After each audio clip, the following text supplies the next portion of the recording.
Hola hermano, ¿cómo estás? Dios te bendiga en esta hora. Vamos a continuar con nuestro estudio de la carta a los romanos. Bien, vamos a hacer una oración y vamos a comenzar este estudio. Padre, te damos gracias en esta hora. Bendito y alabado sea porque tú nos has dado, oh Dios, este tiempo y esta vida. Y qué mejor, Señor, que dedicar un tiempo, dedicar unas horas, dedicar parte de nuestro día a conocerte un poco más. Sin duda, Señor, este tiempo no es en vano, no es un tiempo con el cual podríamos dedicar a otras cosas que en verdad son vanas, pero estudiar tu palabra jamás lo será. Te agradecemos, oh Dios, en nombre de Jesús. Amén. Bien, hermanos, estamos en el capítulo 11, Romanos capítulo 11, entonces clase número 11 de la materia Carta a los Romanos, trimestre número 8 y el de la materia trimestre número 3. Estamos en el capítulo 11 y espero yo terminarlo. A lo mejor si no es en esta clase, la siguiente, para pasar a la última parte de Romanos, que es eh, la parte, vamos a ponerlo así, práctica, ¿ok? La parte práctica. Bien. Dice allí el versículo 7, que es donde nos quedamos, que pues lo que buscaba Israel no lo ha alcanzado, pero los escogidos sí lo han alcanzado y los demás fueron endurecidos. Recordemos, hermanos, el contexto. Pablo viene hablando de que él anhela que su pueblo o que su nación crea, pero no cree. Aunque son muy celosos, lo hacen en celo, pero no adecuado. ¿Por qué? Porque dice la palabra en Romanos 10 que ellos quieren establecer su propia justicia y olvidan la justicia de Dios que es por la fe. Ellos entonces empiezan a buscar otro tipo de justicia. ¿Cuál es la justicia que viene por las obras? Pero ahora entonces la pregunta sería, bueno, entonces quiere decir que el pueblo de Israel no va a creer. No, tampoco es eso. O sea, también Pablo dice, bueno, no. Desde la antigüedad vemos, o desde los profetas vemos, que Israel sí no todo creía, pero siempre habría un remanente. Siempre había un remanente que se guardaba para Dios. Entonces, no quiere decir que entonces todo el pueblo no va a creer en Cristo, ¿ok? Siempre habrá gente que sí va a creer en Cristo, que sí va a ser parte de la iglesia, y eso es lo que está argumentando en esta parte el apóstol Pablo. Entonces Pablo aquí llega a una conclusión y es ¿qué pasó con la nación? Pues se basó más en una religión que en la fe, se basó más en una serie de prácticas que en la verdad. Entonces, como les dije, hermanos, si vemos la historia de Israel, eso fue lo que siempre pasó, ¿no? Siempre era lo externo.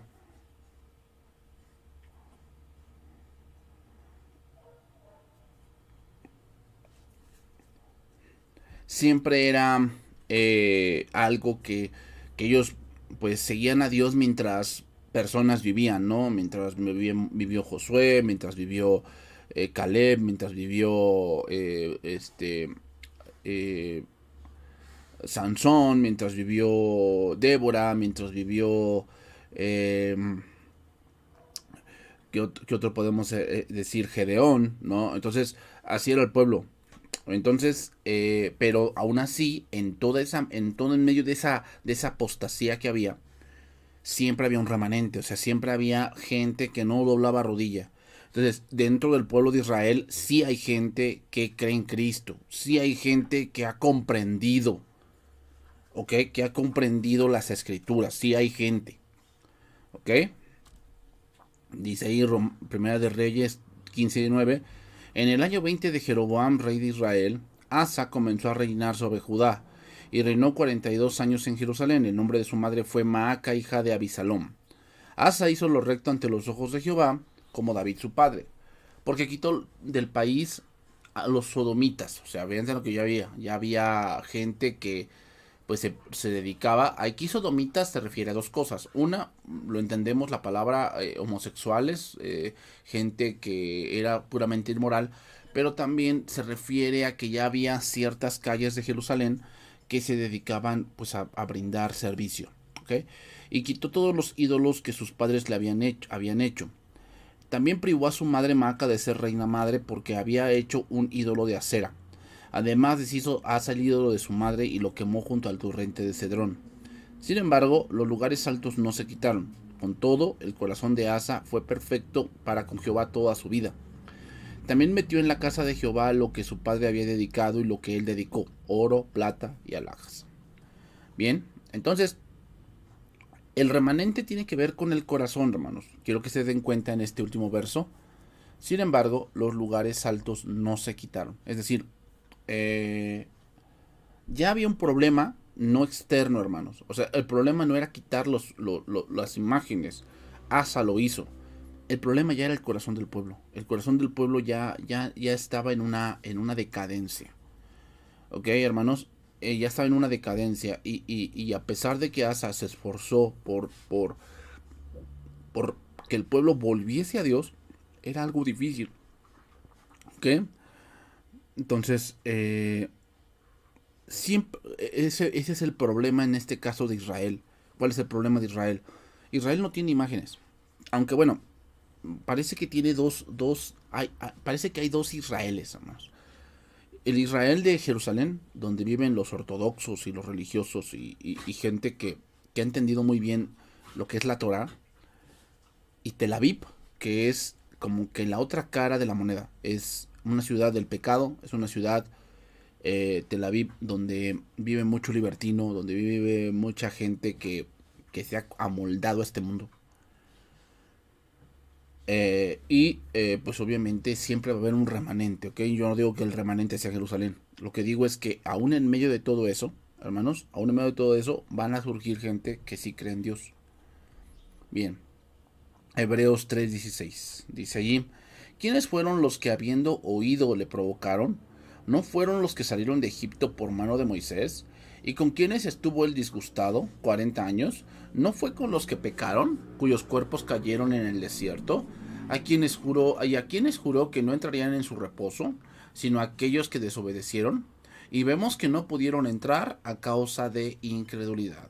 Entonces, hermanos, acuérdense que en esta parte cuando Israel no creía y Israel empezó a andar bajo sus sentidos y bajo sus propias creencias, esto vino a dar pues un mal resultado, y es que el pueblo de Israel no heredó la tierra, ¿ok? No heredó la tierra. Entonces seguimos ahí, Romanos 11:8. Como está escrito, Dios le dio espíritu de estupor, ojos que no vean y oídos que no oigan hasta el día de hoy. Y David dice, se ha vuelto en convite, en trampa y en red, en tropezadero y en retribución. Se han oscurecido sus ojos para que no vean, y agóbiales la espalda para siempre. Pablo está tomando el Salmo 69, versículo 22. Voy a leerlo en traducción viviente. Ese pasaje dice, como dicen las escrituras, Dios los hizo caer en un sueño profundo hasta el día de hoy. Les ha cerrado los ojos para que no vean y les ha tapado los oídos para que no oigan.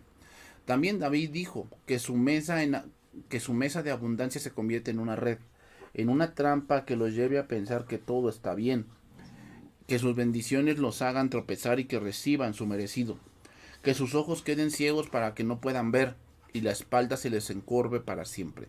¿Cuál es en este caso o cómo se está cumpliendo este salmo según Pablo? Porque Pablo por eso lo está citando, porque eso ya se está cumpliendo. ¿En cómo se cumple este versículo? Bueno, se está cumpliendo porque la mesa de abundancia que tienen es la ley, es las promesas, es los patriarcas, es la tierra, es las muchas señales que Dios había hecho con ellos. Entonces, todo eso, en vez de contribuir a que el pueblo doble rodilla y a que el pueblo busque de Dios, lo que ha contribuido es a que ellos sean enceguecidos.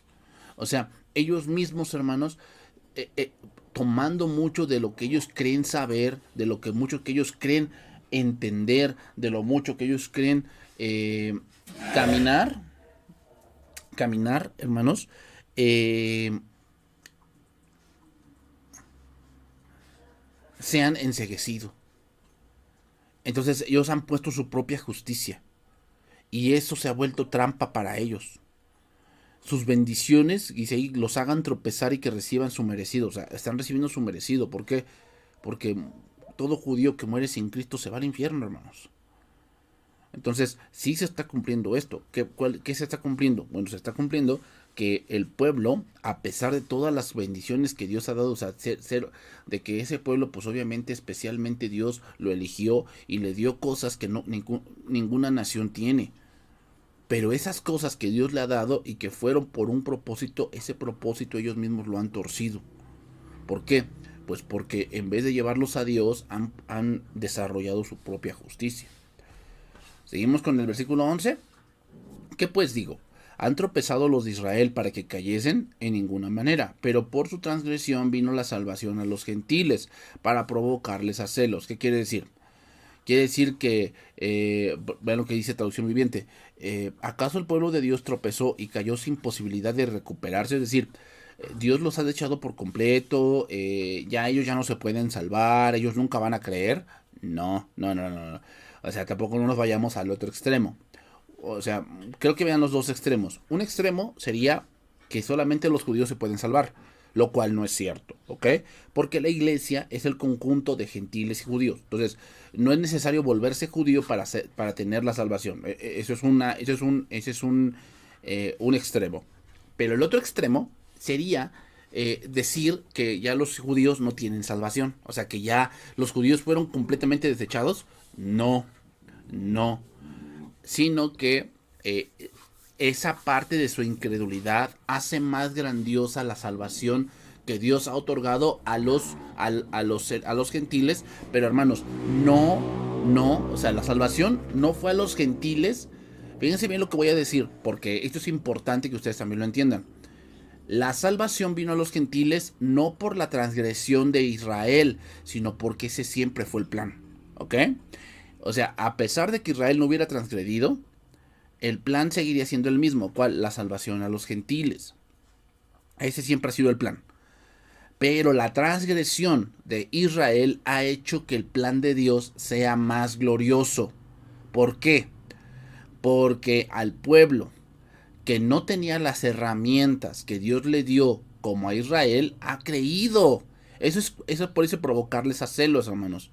¿Qué quiere decir? Que provocarles a celos. O sea, ¿cómo es posible que estos pueblos gentiles, que ustedes ni siquiera tienen la ley, ni siquiera tienen los patriarcas, ni siquiera tienen las promesas, ni siquiera tienen la circuncisión, ni siquiera tienen muchas cosas, han comprendido cosas que nosotros no? Eso es llamarlos a celos, hermanos.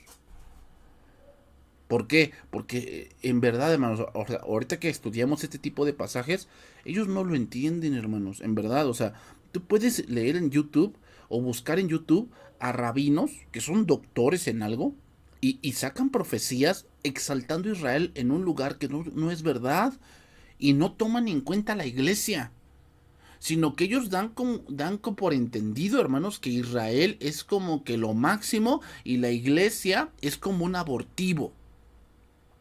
Es como algo que sucedió por accidente porque Israel como que no quiso creer. Y no, hermanos, la iglesia siempre fue el plan. La iglesia siempre fue el plan. Y la transgresión de Israel, la desobediencia de Israel, fue, en este caso, hermanos, ¿cómo decirlo? El punto donde Dios se glorifica más. Parece ilógico, pero así es, ¿eh? Así es. Seguimos ahí. Versículo 12. Y si su transgresión es la riqueza del mundo, y su defección la riqueza de los gentiles, cuánto más su plena restauración. Traducción viviente.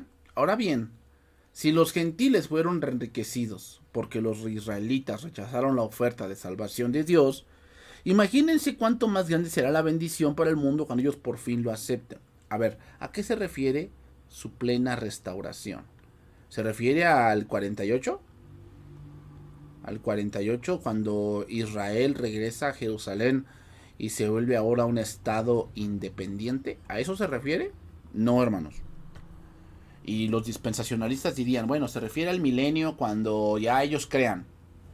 No, no se refiere a eso. ¿Sabes a qué se refiere?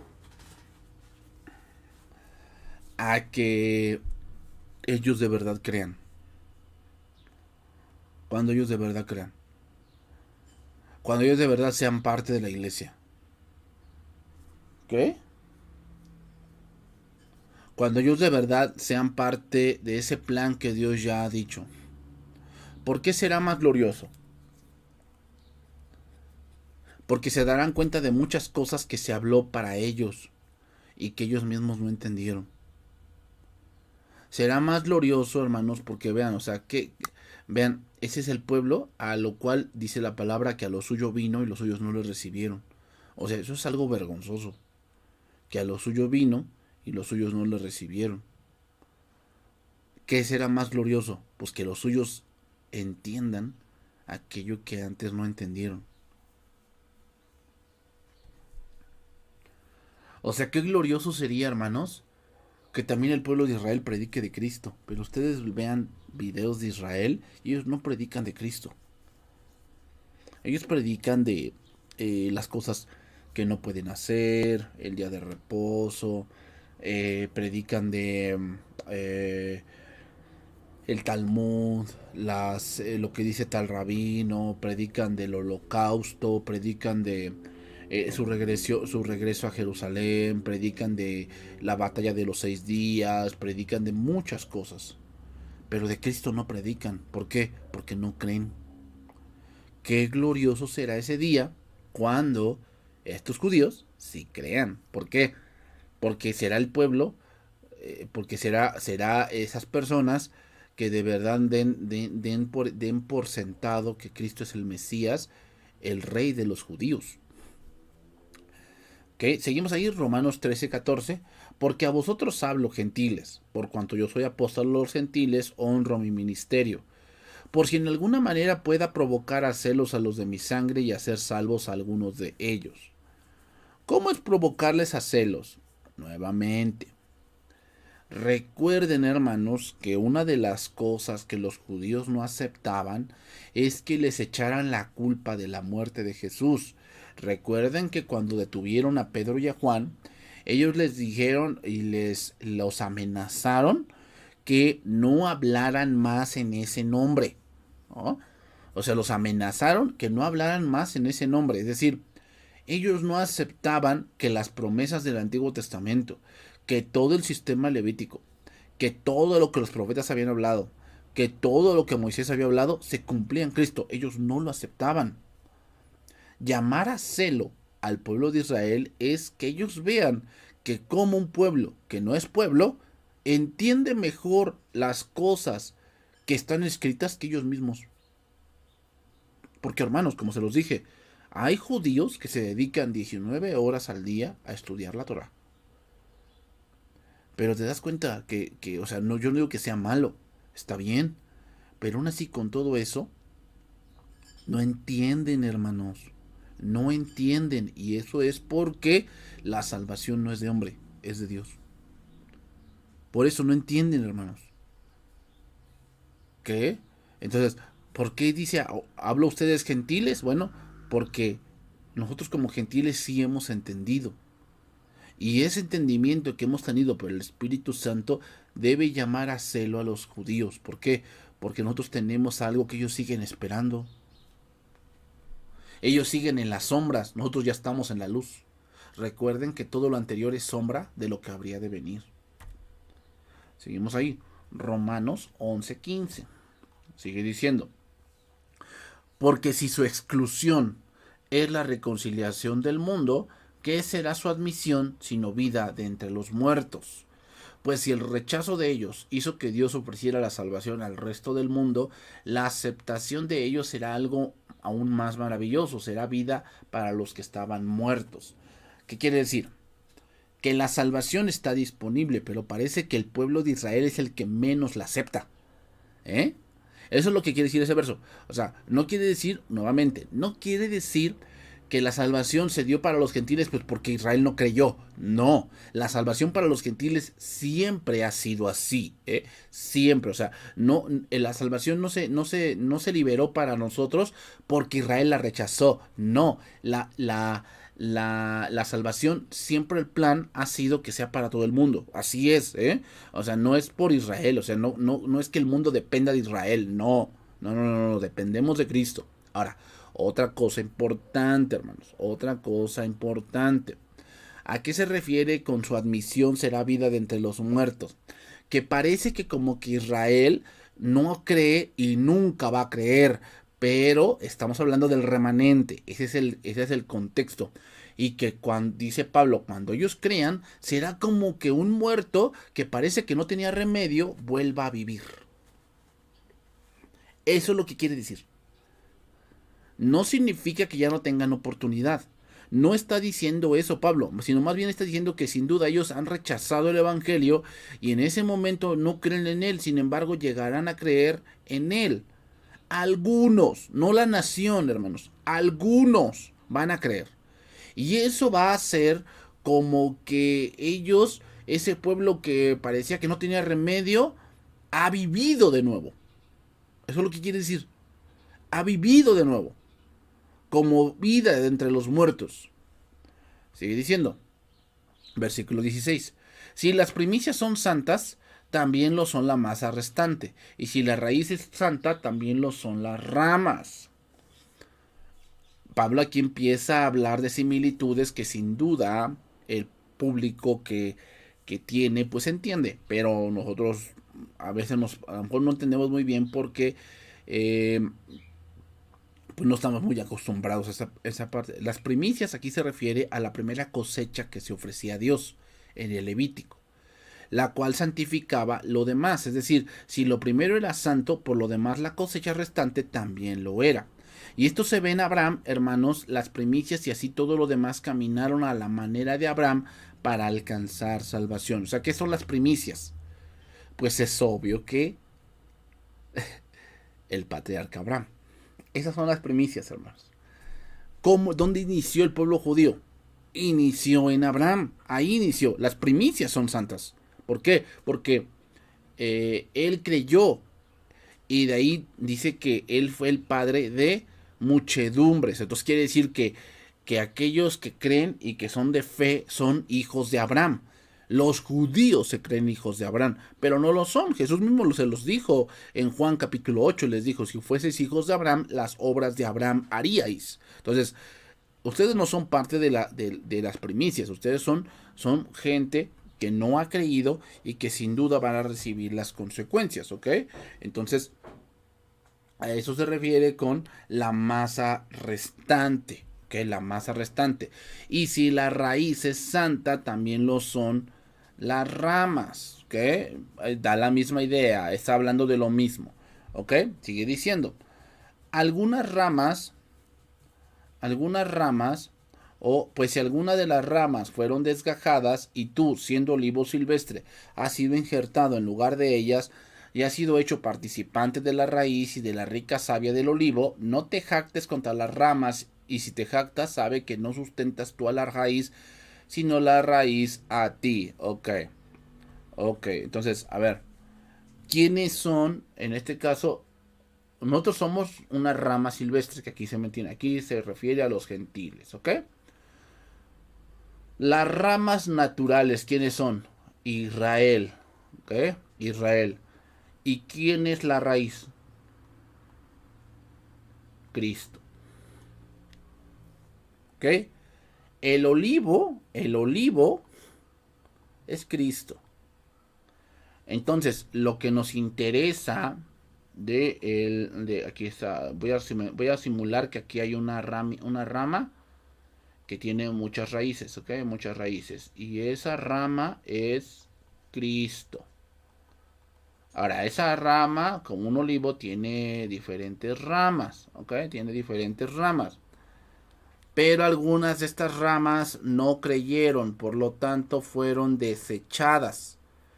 Entonces, en esa promesa, porque el punto aquí es la promesa que es el olivo, se refiere a la salvación.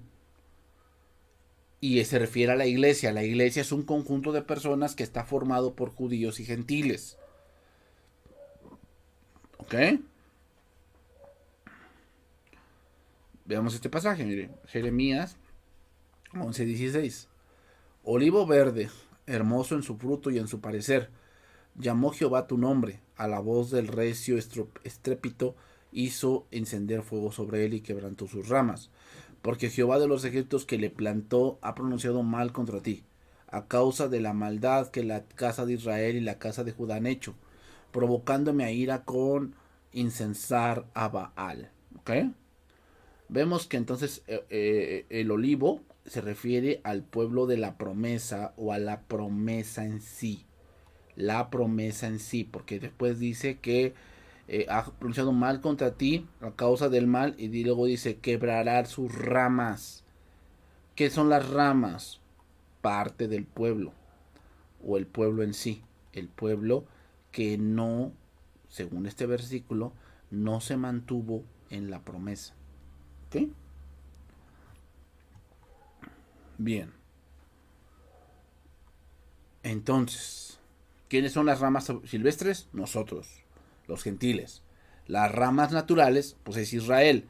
Pero lo que nos importa es el tronco o la raíz, que es Cristo, es la promesa. Romanos 11:19, pues las ramas, dirás, fueron desgajadas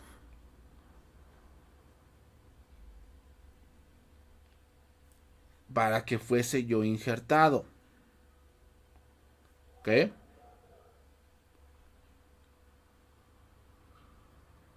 Ahora, me falta aquí un versículo, hermanos, creo que no lo puse, pero más que nada es el versículo 18. Pero no te jactes de haber sido injertado para reemplazar a las ramas que fueron arrancadas. Ustedes no son solo una rama, ustedes son solo una rama, no son la raíz. ¿Ok? Es obvio, o sea que Pablo está diciendo, ahora nosotros somos mucho mejores que ellos porque nosotros sí hemos entendido. Para nada, para nada. La misma revelación que fue para Israel y que rechazó es la misma revelación que nosotros ahora tenemos y en la cual hemos creído. Entonces ahora sí, 19. Pues las ramas, dirás, fueron desgajadas para que yo fuese injertado. O sea, como que pensando que pues esas ramas no servían y yo sí sirvo. No, no. O sea, no tenemos ningún argumento. Aquí lo que importa no son las ramas, sino el tronco y las raíces que tiene ese tronco. Eso es lo que importa. ¿Ok? 20. Bien. Por su incredulidad fueron desgajadas, pero tú por la fe estás en pie. No te ensoberbezcas, sino teme. ¿Qué? Sino teme. Entonces, ¿por qué fuimos injertados? Por la fe. Y el mantenernos en esa salvación es por fe. Por lo tanto, ensoberbecernos es confiar en nosotros mismos lo que hicieron ellos y lo que están haciendo ellos. ¿Ok? ¿Qué? Lo que están haciendo ellos. O sea, no debemos caer en lo mismo. ¿Cuál? De pensar que nosotros somos ahora el pueblo especial de Dios y lo que muchos hoy tanto predican sin entender la perseverancia de los santos. ¿Ok? Romanos 11:21. Porque si Dios no perdonó a las ramas naturales, a ti tampoco te perdona. ¿Se dan cuenta? Nuevamente, lo repito. Aquí el punto es el árbol, o en este caso el tronco, que tiene diferentes ramas. Digo que tiene la raíz, que tiene la raíz. Las ramas en sí, las ramas que surgen del árbol, esas se pueden cortar y se injertaron otras ramas. Pero las ramas no son lo importante. Lo importante es la promesa que es Cristo. ¿Eh? Recuerden que Cristo le dijo a la samaritana, Juan capítulo 4, que la salvación venía de los judíos. ¿A qué se refiere con que la salvación venía de los judíos? Pues que el Mesías vendría de ese pueblo. Básicamente se refiere. 22. Mira pues la bondad y la severidad de Dios. La severidad ciertamente porque para los que creyeron, pero la bondad para contigo. Si permaneces en esa bondad, pues de otra manera tú también serás cortado. ¿De dónde? De la promesa. Aquí la palabra severidad se refiere al rigor. ¿Y por qué severidad? ¿Con quién se tuvo severidad? Con el pueblo judío. ¿Por qué? Porque al que mucho se le da, mucho se le pedirá. A ellos se les dio más que a los gentiles, hermanos. ¿Por qué se les dio más que a los gentiles? En el sentido de que se les dio la ley, las promesas, los patriarcas, las señales, su independencia. O sea, todo contribuye a que ellos hubiesen creído. Sin embargo, no creyeron. Por lo tanto, fueron desechados. ¿Desechados a qué me refiero? A que fueron cortados muchos de ellos de la promesa. Pero eso no quiere decir que Israel esté completamente ya olvidado. No. Hay un remanente. Hay gente que sí va a creer y que será como muerte de entre los, como vida entre los muertos. ¿Ok?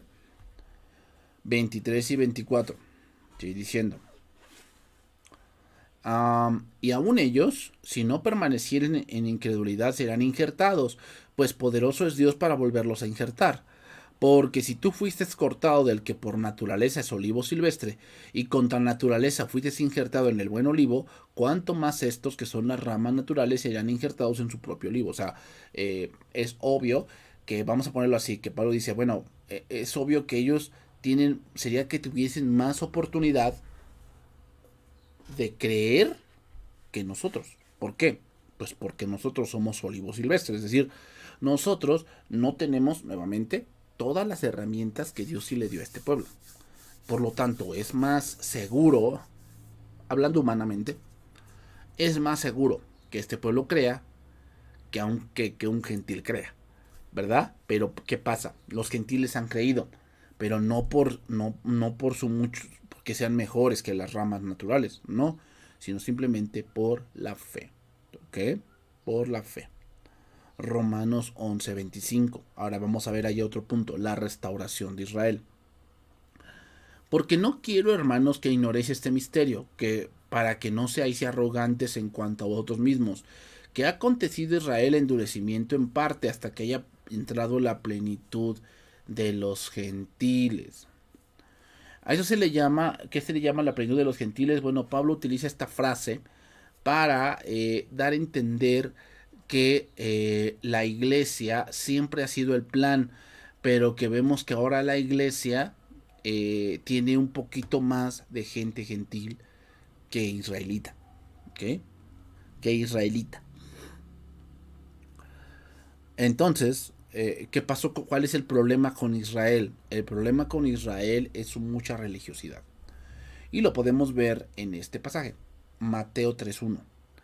En aquellos días vino Juan el Bautista predicando en el desierto de Judea, y diciendo, arrepentíos porque el reino de los cielos se ha acercado. Pues este es aquel de quien habló el profeta Isaías cuando dijo, voz del que clama en el desierto, preparad el camino del Señor, enderezad sus sendas. Y Juan estaba vestido de pelo de camello, y tenía un cinto de cuero alrededor de sus lomos, y su comida era langostas y miel silvestre.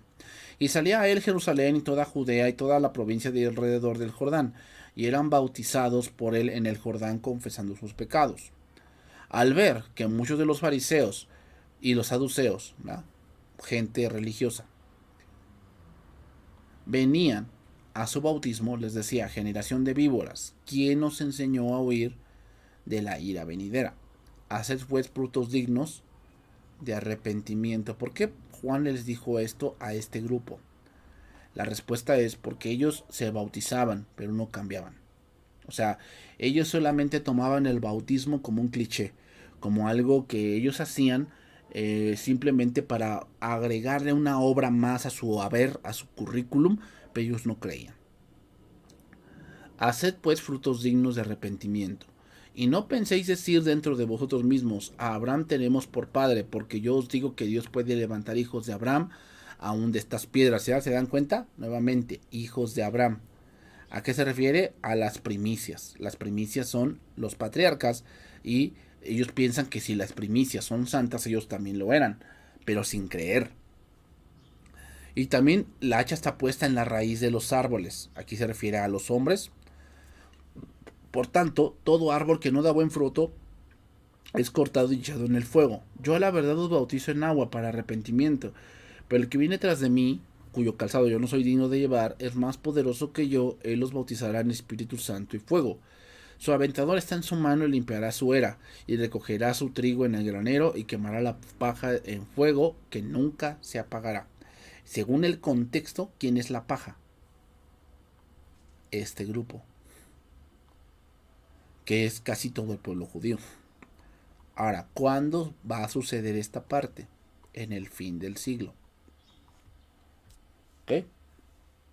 Bien. Sigue diciendo, Romanos 11:26.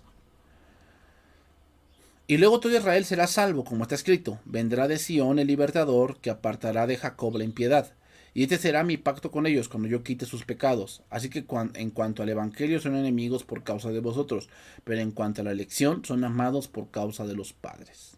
Es decir, quiero que me sigan con cuidado. Pablo está diciendo, nuevamente por el contexto, ¿qué cosa es Israel? Hablando del contexto, ¿qué cosa es Israel? La iglesia. ¿Por qué? Porque venimos de un punto donde las ramas fueron desgajadas, se injertó olivo silvestre, y es un conjunto de ramas naturales con olivo silvestre. Y eso es la iglesia. Por lo tanto, ¿cuál es la restauración de la iglesia? ¿Cuándo será la restauración de la iglesia, hermanos? O la restauración de Israel. Prácticamente, hermanos, óiganlo bien, prácticamente cuando Cristo glorifique a la iglesia. Ahí será la restauración de Israel. Israel no es el pueblo. Háganlo bien. Israel no es el pueblo. No es la nación que hoy conocemos. Israel es la iglesia. Israel es la iglesia. ¿Cuándo se cumplirá este pasaje? Nuevamente, en el fin del siglo. Concuerda perfectamente con el pasaje que acabamos de leer de Juan el Bautista. Y Juan el Bautista era un judío. Y él está diciendo que va a venir Jesucristo, y a aquellos que no se hayan arrepentido, se lo está diciendo a judíos. ¿Ok? Se lo está diciendo a judíos, que aquellos que no hayan creído serán echados al infierno, como la paja en el fuego. Jesucristo después lo confirma, después en la parábola del trigo y la cizaña. Entonces, ¿cuándo se cumplirá este pasaje? ¿Y qué es entonces la restauración de Israel? La glorificación de la iglesia. Punto. Es eso. Isaías 59:20, que es lo que Pablo está citando. Vendrá el Redentor a Sión, y a los que se volviesen de la iniquidad en Jacob, dice Jehová. De esta manera pues será perdonada la iniquidad de Jacob, y este será todo el fruto, la remoción de su pecado, cuando haga todas las piedras del altar como piedras de cal desmenuzadas, y no se levanten los símbolos de acera ni las imágenes del sol. Pero este es el pacto que haré con la casa de Israel después de aquellos días, dice Jehová. Daré mi ley en su mente y la escribiré en su corazón, y yo seré ellos por Dios y ellos serán por pueblo. Y no enseñará más ninguno a su prójimo ni ninguno a su hermano, diciendo, conoce a Jehová, porque todos me conocerán. Desde el más pequeño de ellos hasta el más grande, dice Jehová, porque perdonaré la maldad de ellos y no me acordaré más de su pecado. ¿A qué se refiere? Obviamente se refiere a la iglesia. ¿Por qué? Porque la iglesia, ¿cuándo se le cambia el corazón a la persona que pertenece a la iglesia? Cuando nace de nuevo. O sea, hermanos, todo apunta a la iglesia. Todo el punto a la iglesia. Sigue diciendo. Romanos 11:29. Porque irrevocables son los dones y el llamamiento de Dios. ¿A qué se refiere esta parte del llamamiento de Dios? No se refiere a los dones espirituales, porque el contexto no es ese, hermanos. Se refiere a las bendiciones que vienen con la salvación. Recuerden que la salvación, hermanos, la salvación es un paquete que tiene diferentes cosas: santificación, justificación, glorificación, herencia, nacer de nuevo, muchas cosas que vienen con Cristo, y esas son irrevocables. Ese es el problema de muchos. ¿Saben cuál es el problema de algunos? Que piensan que algunas bendiciones solamente son para Israel. No, no. El plan siempre ha sido todo el mundo. Siempre. Siempre. Y por eso muchos, hay bendiciones en la Biblia que dicen, es que estas no aplican para nosotros.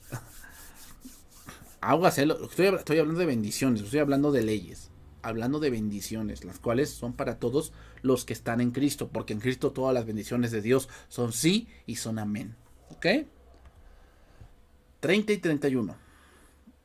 Pues como vosotros también en otro tiempo erais desobedientes a Dios, pero ahora habéis alcanzado la misericordia por la obediencia de ellos, por la desobediencia de ellos, así también estos ahora han sido desobedientes para con la misericordia concedida a vosotros. Ellos también alcancen misericordia, porque Dios sujetó a todos en desobediencia para tener misericordia de todos. ¿A qué se refiere con este pasaje? O del 31, dice, pues a vosotros también en otro tiempo erais desobedientes a Dios. O sea, ahora parece como que los papeles cambiaron, ¿no? Antes eran los gentiles los que eran desobedientes, pero han sido alcanzados por la gracia, ¿ok? Pero ahora parece que los papeles han cambiado. Ahora los gentiles son los que creen y parece que Israel ahora son los desobedientes.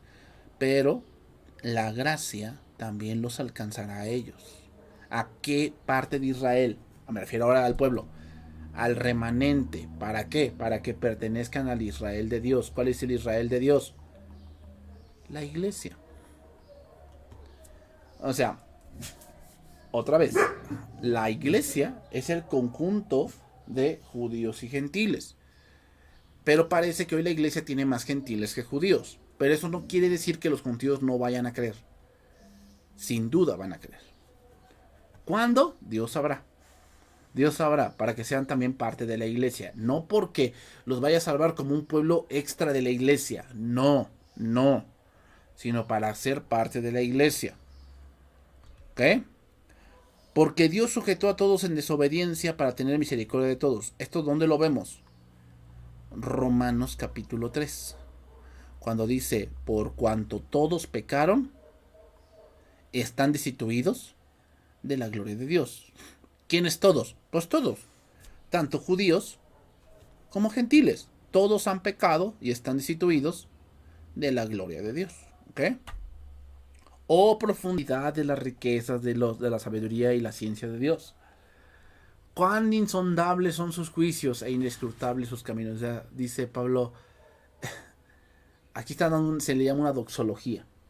Una doxología es cuando un judío se da cuenta de un gran plan de Dios y prorrumpe en alabanza hacia Dios, diciendo, oh Señor, qué maravilloso es tu plan y que solamente Dios puede hacerlo. Solamente Dios.